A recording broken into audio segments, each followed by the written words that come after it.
They left it on the counter. Just for a minute, they went to the other room, maybe to get something, maybe because their name was called. And you were standing right there, and the phone was right there, and you looked. Not because anything had happened, not because there was a reason. Nothing was different about that day or that week. You weren't suspicious. You didn't have evidence of anything. You looked because it was there, and because something in you, automatic, faster than a decision, just did. And you found nothing, of course, and you put it back before they returned. And for maybe 12 minutes after that, something in your chest loosened. A quiet, specific relief. The kind that doesn't announce itself. It just arrives as the absence of something that was there a moment ago. And then, slowly, a new thought. Did I check the right thing? If you know that loop, if you've lived in it and felt the relief, and then felt the relief dissolve, and reached for the phone again, this video is the explanation you've been looking for. Because here's what almost nobody tells couples who do this. The checking is not about trust. It was never about the phone. What you're actually looking for isn't in there. And understanding what you're really looking for changes everything about what this behavior means.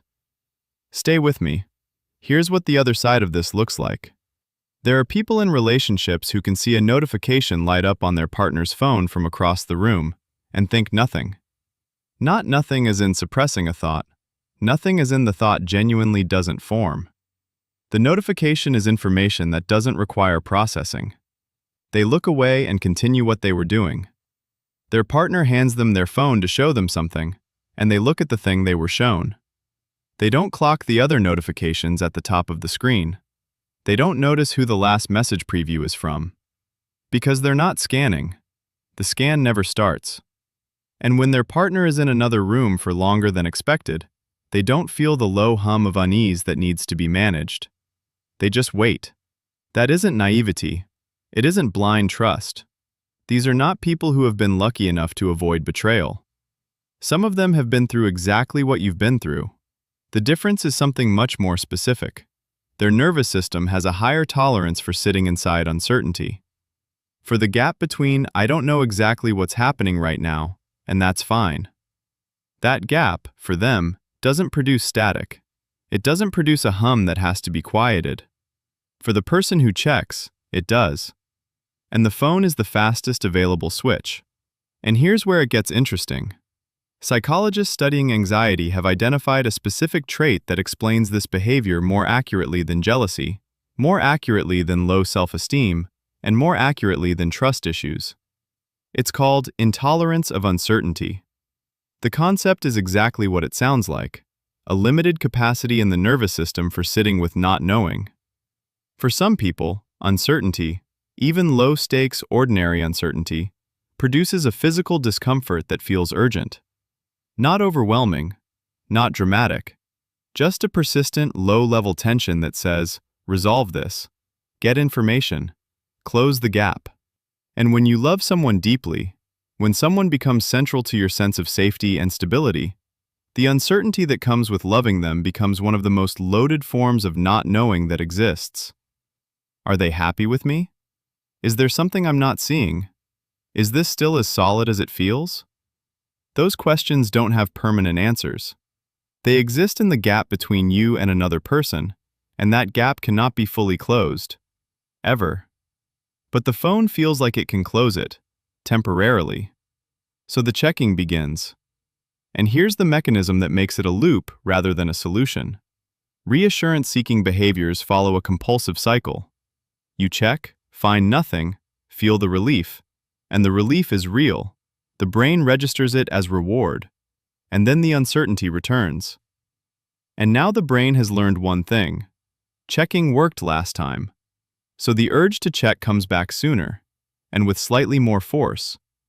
The checking doesn't train the brain that things are fine. It trains the brain that checking is how you find out if things are fine.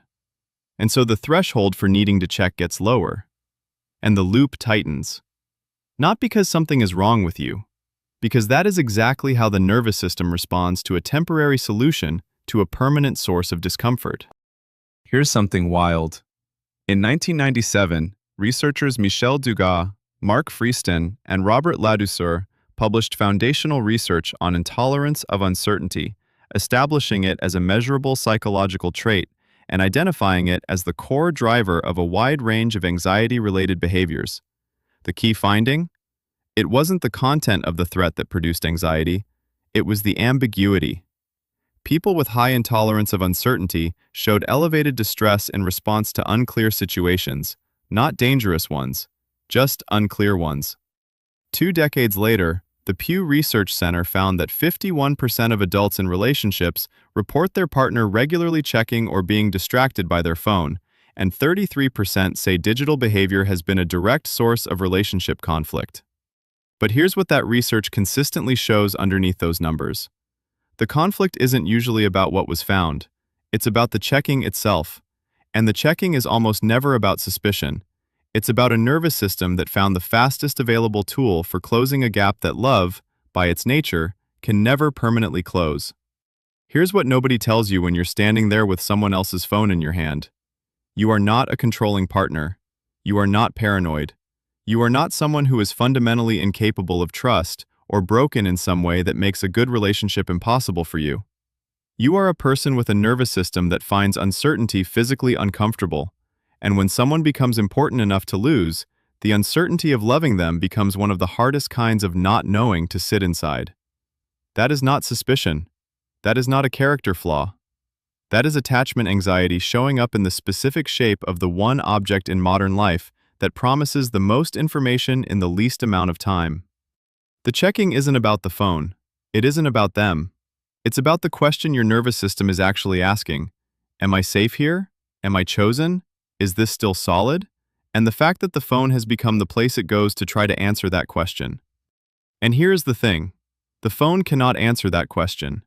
Not because the answer isn't there, because that answer lives in the relationship, in the accumulated weight of how you treat each other over time, in the conversations that are harder to have than a screen is to unlock. And no amount of checking has ever fully quieted a nervous system that needed that kind of answer. Here is the thing that the loop costs over time. Every check that finds nothing should, in theory, build trust. And in the short term, it does, for 12 minutes, for an afternoon. But what it actually builds, across months and years, is a relationship that exists in a state of low-level surveillance, where one person is always slightly watched, where intimacy has to share space with monitoring. And the person being checked, even when they never find out, even when nothing is ever said, often feels it. Not the specific act, the energy of it, the faint sense that they are not fully trusted, not fully met, not fully received as who they are.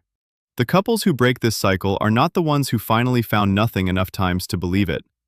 They are the ones who found a different way to answer the question the nervous system was really asking all along. Not, what's on their phone, but, am I loved enough to be safe here, even when I can't see everything? That is a harder question, and a harder answer to sit inside. But it is the only one that actually quiets the loop. If this hit something, if you recognized yourself in that loop, and you've never had it explained this way before, please subscribe.